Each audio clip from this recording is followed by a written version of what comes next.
You're listening to Garibaldi Red, a Nottingham Forest podcast brought to you by Nottinghamshire Live.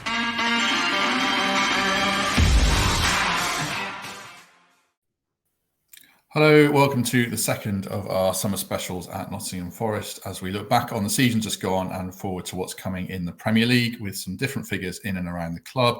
I'm delighted to be joined today by a person not many people will know, but they'll have seen a lot of his work in Forest photographer Ritchie Sumpter. Hi Ritchie, how are you? Very good, thank you. Are you? Yes, good, thank you. Good. Thanks for joining us. How does it feel to have, chronicled the season just gone? It's certainly the most special one we've had for a long time. Is it pretty mad? Yeah, well, speaking personally, it's just something that I've been waiting for so long. And I know that so many fans have had that feeling of relief more than anything. It's just been such a strange season to document, but also the best I've ever been a part of. Yeah, I mean, tell us a bit about yourself, how you got into photography and sports photography and into Forest. What kind of journey has it been?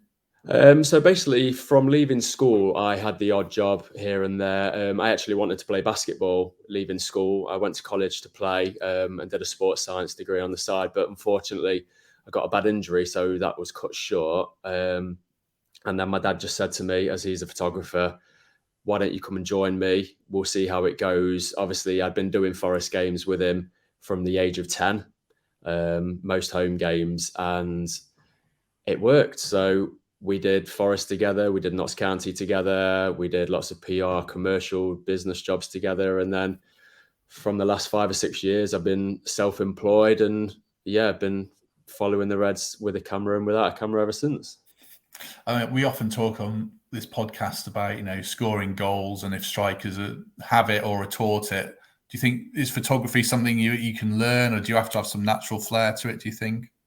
I think a bit of both. I mean, when I first joined up with my dad, he said to me, would you rather go to college and learn there, or would you like me to just teach you the things that I've learned and the things that I sort of have in my locker? And I just said, well, as we're working together, it'd make more sense if you taught me the things that you know, and we'll go from there. So, yeah, I think a lot of the things that you pick up along the way as well, speaking to different people, a lot of sports photographers. Even now, I still go on YouTube and check out tips and things like that, but I'm always about learning. So yeah, I'm not afraid to say that I always want to learn and will still want to keep learning now. Yeah.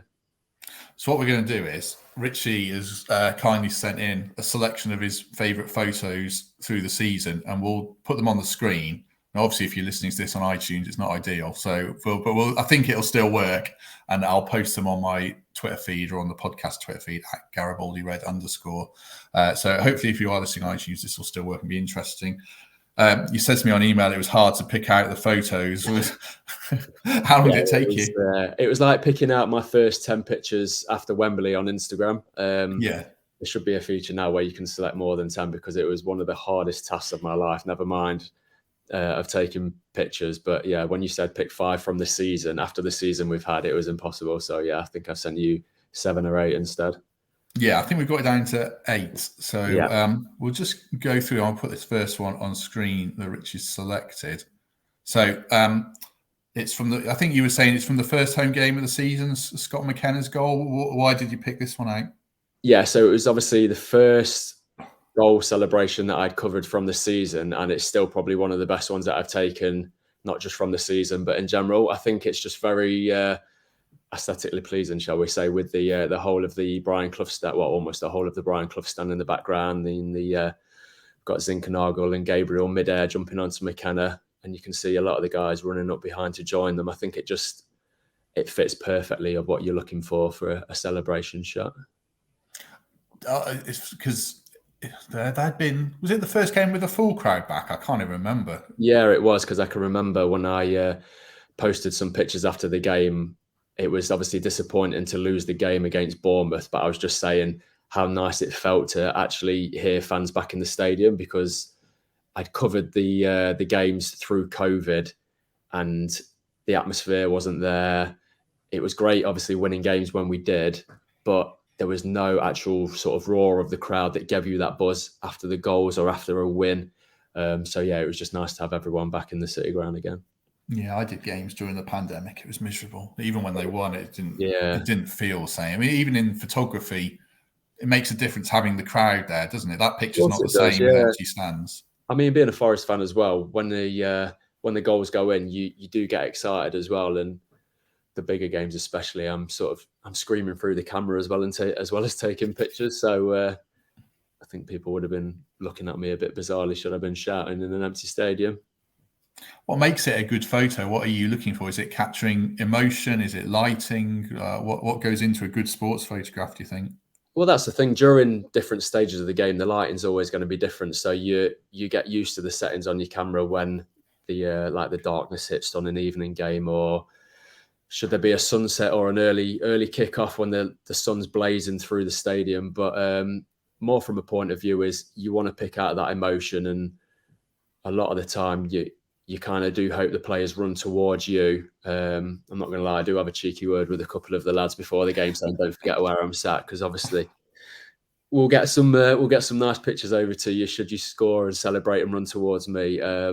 But yeah, like you say, I think it's capturing that emotion, and it's always good seeing the fans behind the players celebrating as well, I think. And we'll come on to the next one in a minute, but this one's a day game. I think a lot of the ones you picked are day games, not exclusively. Do you prefer photographing day games over night games? Because night games have that special atmosphere. Does it Yeah, make a difference no, photographically? I actually prefer the night games, to be fair. I think there's something special about having that walk from the office down to the side of the pitch and seeing the lights and the just yeah, like you say, that atmosphere is a lot different on a night game. I don't know why, but I think everyone would say they prefer night games under the lights at the City Ground.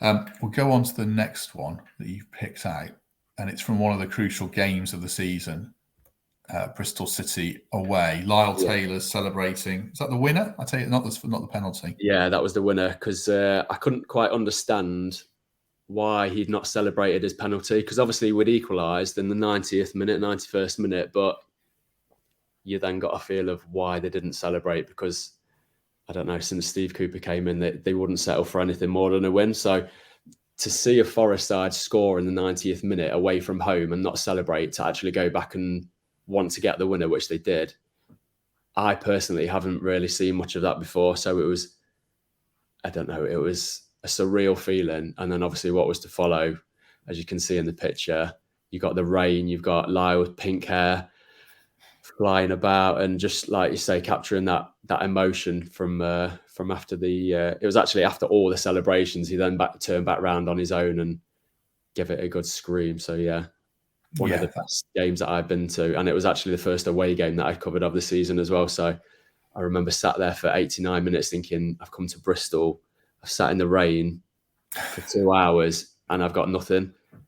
And then obviously that happened. So yeah, it was all worth it. You're kind of in and around the camp, aren't you? I don't know how close you get in with the players and the manager, but could you feel things were changing? And I think that was around the time the ball really started rolling and belief was picking up. Could you feel that yourself? Yeah, you kind of get a glimmer of hope when a new manager comes in. But when Steve came in with everyone in his backroom staff, there was something different. I couldn't tell you what it was, but the togetherness of the squad was so much more apparent to everyone, and the working environment was brilliant. Not that it wasn't before, but it had just gone up a level, and obviously the game started picking up with wins, and you could sense that something was happening. I mean, probably when he first came in and then the points started racking up and we were moving up the table, people would probably be thinking, great, top half finished. Like from where we started, it would have been brilliant. But from where we were to where we went to, it was just incredible. Is this your favourite photo, actually? Just looking at it in terms of the aesthetics of it with the rain and everything, is this the best one technically in the group that you've chosen, do you think? Potentially, yeah. I remember the drive back with a couple of the media lads, and I remember saying to them, I can't wait for you to see the pic of Taylor that they're going to post when they got them off, because obviously the celebrations after the game, after Lyle's second goal were brilliant, and they went on for so long. And then obviously at full time, the guys came back out onto the pitch and were celebrating with the fans. because it was raining so hard as well, I'd not actually got time to get the laptop out. So it was probably about half an hour after the game that I'd actually got back up into the press room to look at the pictures and sent them away. So yeah, I remember thinking, wow, this is a cracker that I've got here, and I know that people are going to love it. So yeah, I think you could say it was probably the best one that I've taken during the regular season, obviously with Sheffield United and Huddersfield at Wembley aside. Do you know it's a cracker when you're taking it in the moment, or do you have to look back at it on the laptop and realise, oh, that's a good one, that's a bad one? Yeah, I think there's probably a bit of both. I think at the time you think I can't miss, but like I say, 2 goals in 90 minutes, I'm more excited than anyone, especially behind the camera. So you probably see, or I talk about a couple of the games, like especially Sheffield United in the playoffs. A lot of the pictures were so blurry because I was actually screaming so hard when we won that I couldn't actually keep the camera straight. But there is a level to it where you do actually have to think, no, I've got a job to do here, and you're not celebrating with everyone else. Yeah, I know what you mean. I celebrated the penalties. I mean, press box etiquette. I've talked about this on here. You don't celebrate goals in the press box, but the Sheffield United ones, couldn't help it. It was just, it was absolutely exhausting emotionally. Incredible game. Next one, and I think I'm doing this chronologically. You'll have to correct me if I'm not. Yates' celebration. Was that QPR you were saying? Yes, QPR at home. I think it was 1-1 at half time. The rain was absolutely slinging down all game. I'd literally just bought a new MacBook Pro as well. And I was so tentative about getting it out during the game because I was thinking, first game with a new shiny laptop and I don't want to get it wet. And then we sort of took it up at a level in the second half. I remember, in fact, I think we might have been 1-0 down at half time. I remember Spence scoring an absolute the long range goal, Yeah. And then he went to celebrate, but the rest of the guys ran back to the halfway line, which again shows what Steve Cooper's side is like. And then we scored again, and then we scored again, and it was just amazing. And thankfully, I think it was after Brennan's goal to make it 3-1. They ran over this side, and I've got the ground staff sat next to me, as you can see in the foreground on the right hand side. And I just managed to capture Yatesy jumping on it because it's either him or Cafu jumping on top of the pile when we celebrate. They're always good value for pictures, these two. But I think because you can see the rain, you can see a bit of the light, and it's an evening match as well. It's a standout one for me. Yeah, and you've got, like you say, you've got the ground staff. You've got Keenan, who's on the bench. He's in a jacket running in. It shows that togetherness. Who's your favourite player to photograph from this bunch then? I think Yatesy, like I say, Yatesy is always really good value for facial expressions because he's very, what should we say? The word is, he's got a good character. So I know he just gives 100% throughout the game, and you can capture that, I think, in the pictures. He wears his heart on his sleeve, I guess, doesn't he? He really does, yeah. Anyone who's difficult to photograph, who actually you think tries to avoid getting in the camera? Not really. I mean, when we stand there for the guys arriving at the start of the day, Scott McKenna always pulls his hood over his face or pulls his zip over his face to try and avoid me. But I know it's all in good spirit. But the rest of the guys are always smiley and thumbs up. But yeah, I think Scott McKenna likes to have a bit of a joke when he arrives. And you love the spotlight. Last one on these. Do you think anyone who actually loves just being photographed, just to be? I don't know. I don't think it's a case of being love photographed. I think they just enjoy what they do, and why wouldn't you really? I mean, you're coming to play football in front of so many fans, and to have the season that we've had, why wouldn't you want to be photographed?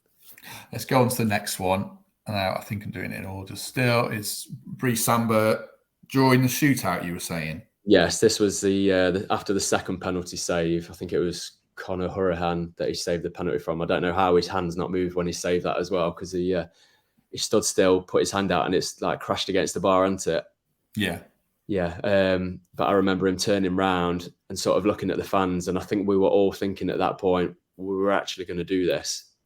And for us to think Forest are going to win a penalty shootout in the semi-finals of the playoffs, it's just,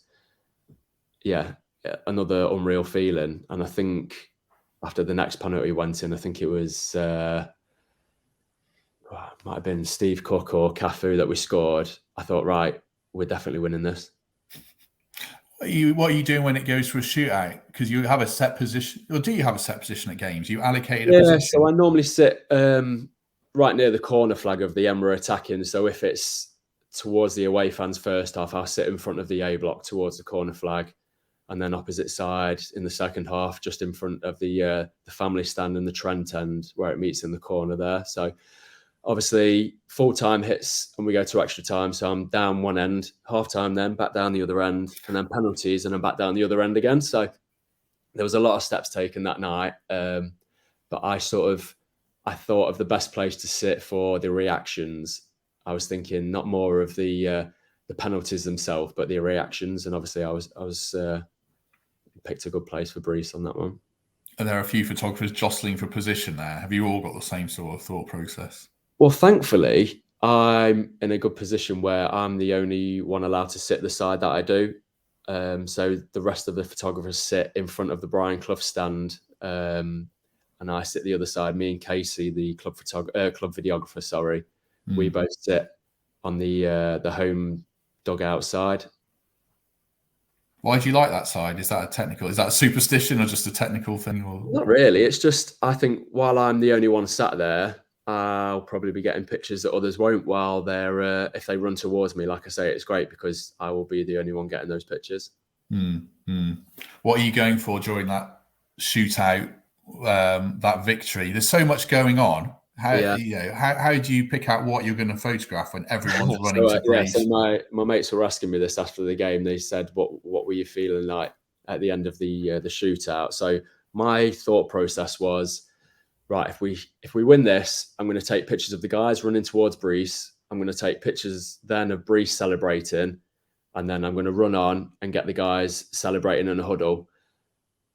I took pictures maybe for half a second of the guys running towards Brees. I didn't get anything of Brees celebrating because there was probably 20 or 30 fans in front of me already. And by the time I got onto the pitch to get a picture of the huddle, there was probably 100 people on Brees already. So it was madness. And then by the time I'd realised how far I was onto the pitch, I then couldn't get out. So I was just stood there taking photos of people screaming in my face, and then just trying to jostle the way out and trying to find any players. I couldn't find any players whatsoever. So I just made my way slowly to the tunnel area, and then I got a few from the sidelines then, but I didn't care at the point. It was just great to be a part of. Yeah, I was going to say, was it a write-off on the pitch then? You couldn't get anything from that because it was just too chaotic?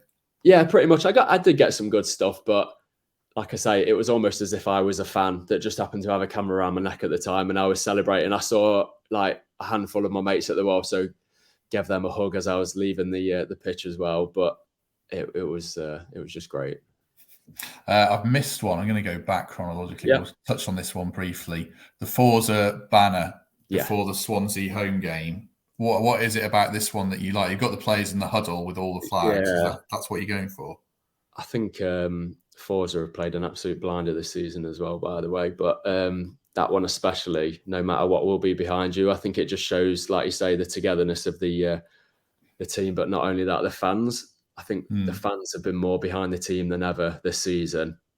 And to get a sellout every week from however long it's been throughout the season, it's just been incredible to see, like you say, taking pictures in front of an empty stadium to go into a sellout crowd every week. It's just been like the roar has been different this season. I've always said I've not heard it as loud as this season ever.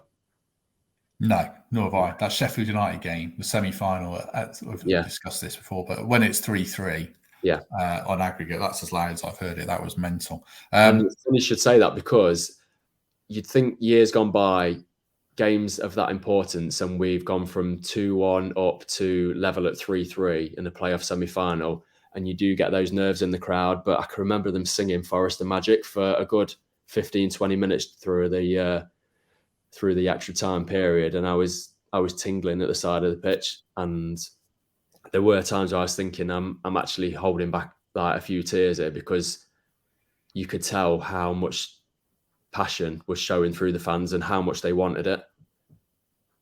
Are you in the dressing room after games? No, I don't go in.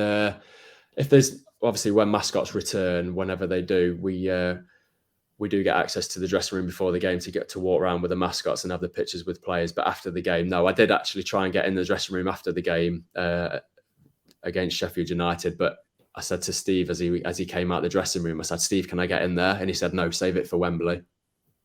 Which I thought, we'll come on to that then. Was really good, yeah.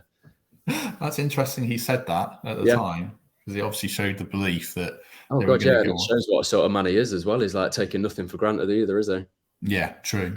Let's go on to Wembley then. Yeah. Is the next one full time at Wembley? That's one of ours, isn't it? Is that yours or mine? So that's mine. Good. And yeah, that's full time. That is when the players are walking up the stand into the balcony area to get the trophy. And Mull of Kintyre's come on. Yeah. So I've turned around and just seen all the scarves in the air. I think I've got probably 100 similar ones before the game as well. But also again, Mull of Kintyre before the game and during then, I was holding back tears as well. Yeah, me too. And before the semi-final. Yeah, the scarves and the sea of scarves. Yeah, I don't think you see that at Wembley too much, do you? The Forest fan. And you hear so many people, especially the commentators, saying that they've never heard it so loud as well. But I'm not surprised. Just the backing that we've had this season. Why wouldn't we sell out Wembley? We could have sold it over twice over. And during Freed from Desire is going to be a bit of an anthem now. But you had old men bouncing up and down, swinging scarves around. Do you know what? I still watch those fan videos of Freed from Desire every single day.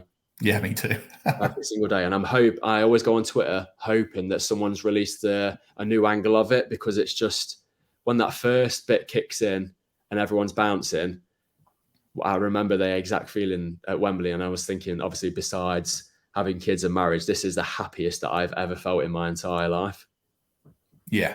Oh, yeah. The same. Exactly. It was just amazing to see the whole side of that stand just absolutely rocking.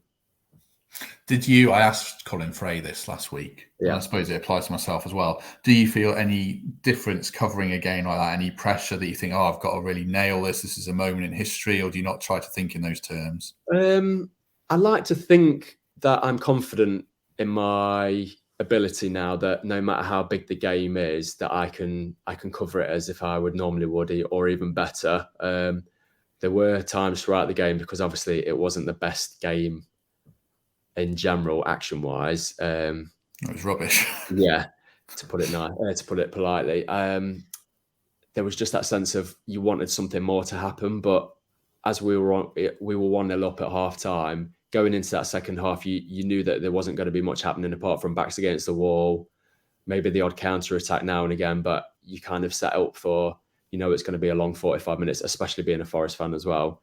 I think the last 10, 15 minutes I was sat attempting to take pictures, but having to wipe my eyes a bit and thinking, right, don't think that we've won yet. Let's just concentrate on the last 10, 15 minutes and then we'll see what happens. There's a technical question I often wonder about photographers. Yeah. This is more related to goals and stuff. Yeah. How many photos are you taking of a goal? Is it literally hundreds and you pick out the best one, or is it click, click, click, and I don't know what the process is? So basically, it's more of a case of, like I say earlier, if the players do run towards me, you can reel off 20 or 30 in a few seconds. And then it just depends on how long they stay there for, how much they celebrate. But on average, during a game at Forest at the City Ground, I'd say I take between 1,500 and 2,000 a game. And at Wembley, I took 8,000. Wow. Yeah, it was a different level. I remember probably, it's been 2.5 weeks now since, and I probably stopped looking at the pictures about 4 or 5 days ago. Mental. Let's go on to the next one at Wembley. This is with the trophy. Yeah.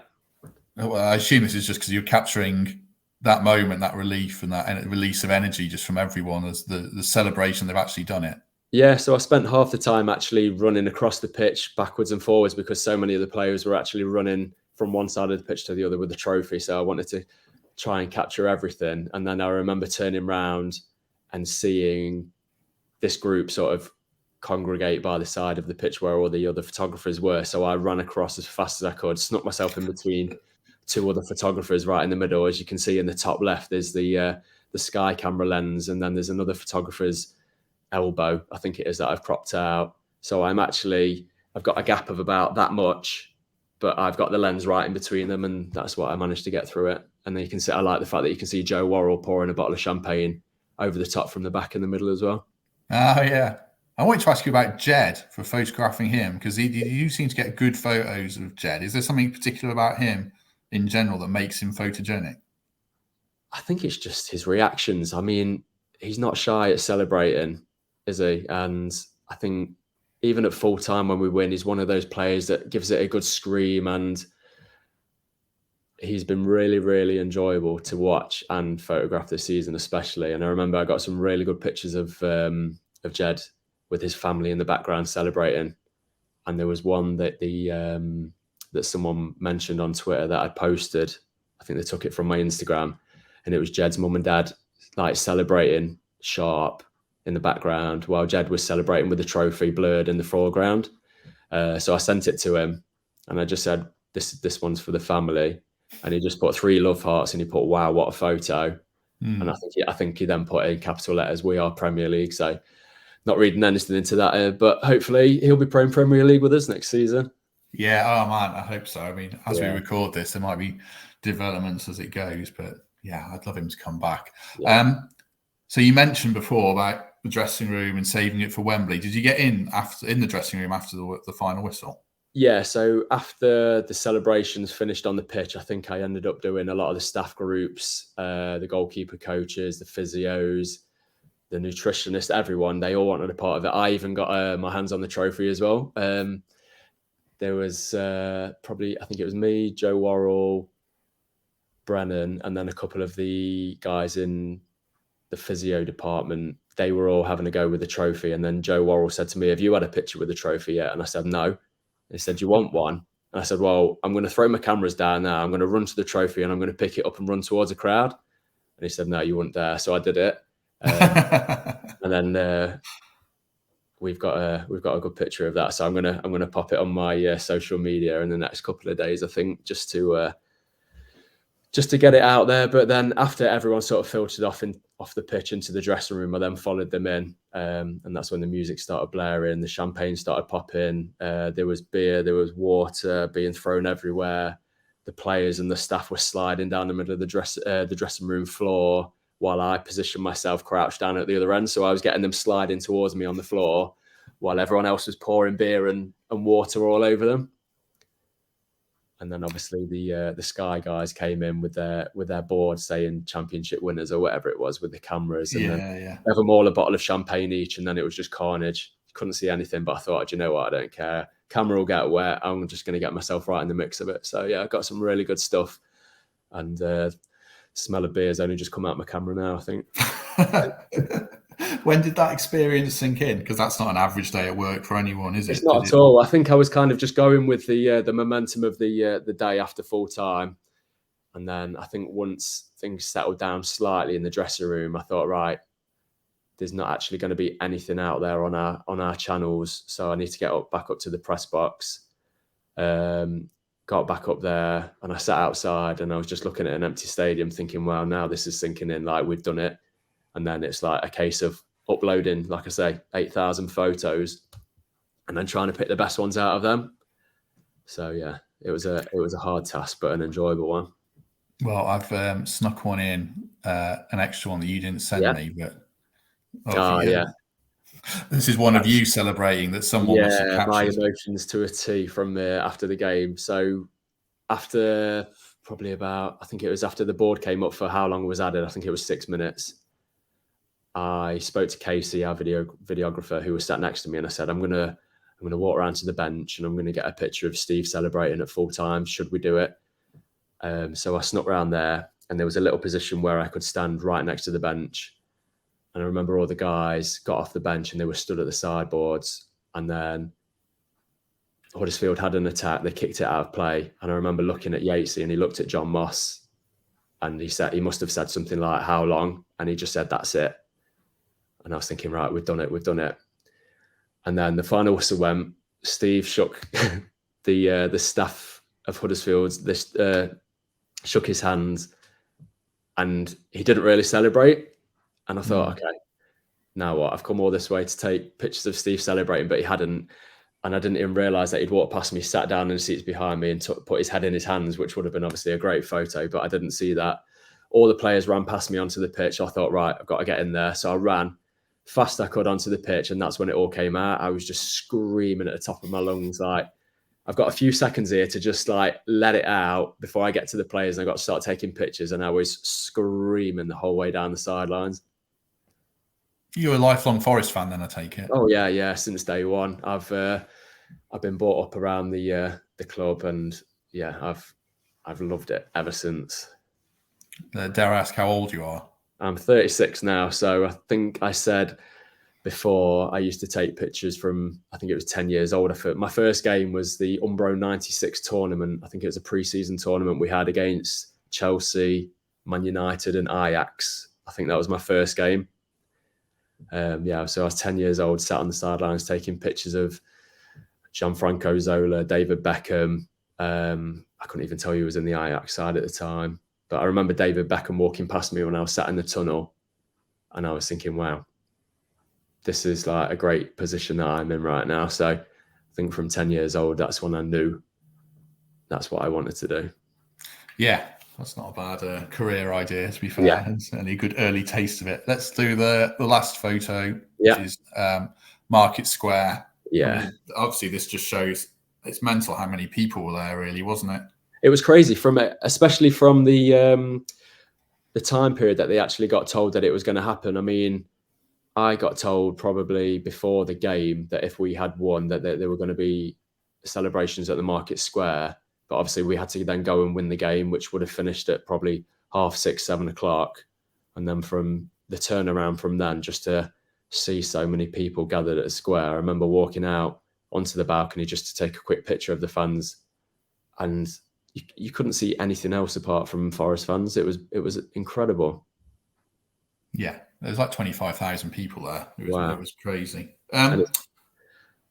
Just looking ahead to next season, then, I mean, where are you looking forward to going? Because there's a whole new catalogue of grounds to go to. That's it. Yeah, I mean, home and away for me next season, as well as our away photographer Josh. So yeah, there's going to be 2 of us, home and away. I think you just got to look at the top 6 straight away, haven't you? I mean, Arsenal, Chelsea, Liverpool. I think Liverpool will be a really good one. Man City, you can argue the fact that they're going to be an unbeatable force again. So it'll be interesting to see, obviously, how we fare against them. But I think we're just going to take such a good following to whatever ground we're at this season coming that I'm just excited to go to all of them, really. How are you feeling about the prospects of staying up before we go? I mean, we're recording this when they haven't signed anyone. They might sign players in the next few days. Yeah, I think it's the case of we want to, first of all, stay in the division, but we want to try and consolidate a place in there. I mean, it'd be great to see us take on the likes of how Wolves and Brighton and teams like that have gone on since they've come up from the Championship. I mean, why don't we see ourselves as club as big as them? Like, why not? We're just as big as those, so why can't we become a team like that and form, hopefully, a solid place in the Premier League? Why not? True. Last one I meant to ask you, I forgot a minute ago. Are you kind of pleased that still images still have such a big place? Because there's so much social media and so much video footage now, and I mean, my job 10 years ago wouldn't involve any video, and now I do way more video than I do writing. The media's changing a lot, but still images, what you do, it's still integral, isn't it? Of course it is. I mean, you still see so many of the nostalgic photos in and around the ground, that a lot of them that my dad took during the late 70s and early 80s of those sort of games. But I mean, there's so many people with phones and even their own cameras nowadays, that you do think, when is it actually going to be a point where it's not needed? But I don't see that happening. I think there's always going to be a need for still photos professionally, and it just, like you say, it captures that emotion of the time, where videos, you get to see the whole moment, you get to relive so many things, but that one moment that still can capture, it brings you back so many memories. Do you count yourself lucky? Because it's hard to get jobs in the media now. Every photographer seems to work for Getty or struggle to get around freelance work. You count yourself fortunate? incredibly lucky. I mean, how many people would love to be the club photographer at Forest? It's something that thankfully that I've been born into, seeing as my dad started his journey at the club in 1978, which wasn't a bad season to start. And I think my first season properly that I did, we were relegated to League One. So having those glory days from recently at Wembley, I mean, they're not on par with the winning the Champions League back to back, but you can't grumble at a playoff final win. I mean, it's just so nice to have that memory behind me now, and the fact that I'm in such a great position, it's just not one that I will ever take for granted.